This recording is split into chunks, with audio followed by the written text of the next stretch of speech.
ان فرشتوں میں سے ایک فرشتہ بھی دنیا میں اتر جائے تو اس کی ہیبت سے لوگوں کے بھیجے پھٹ جائیں، اس کی ہیبت سے لوگ زمین بوس ہو جائیں، بے ہوش ہو جائیں، ایک فرشتے کو دیکھنے کی تاب نہیں رکھتے دنیا میں۔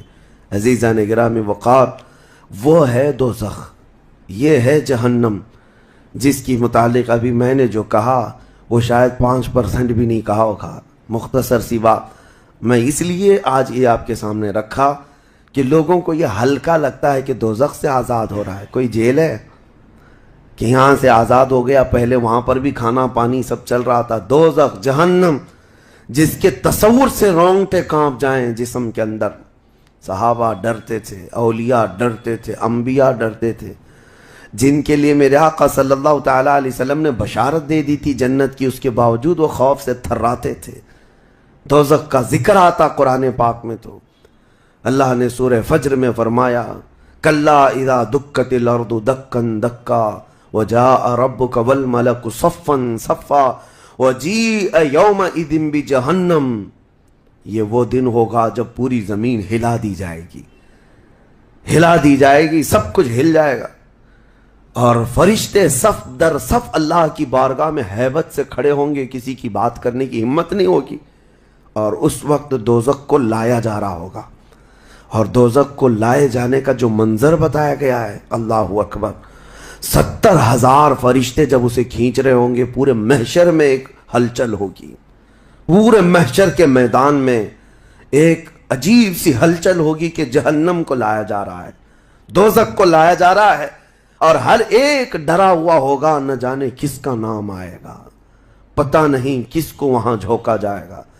اور دوزخ کی زبان بھی ہے، وہ آگ اگل رہی ہوگی اور جہنمیوں کی طرف بہت تیزی سے دیکھ رہی ہوگی، یہاں تک کہ ایک حدیث میں یہ بھی ملتا ہے نبی اقدس صلی اللہ تعالیٰ علیہ وسلم قیامت کے دن اس دوزخ کو دیکھ کر کے رو رہے ہوں گے۔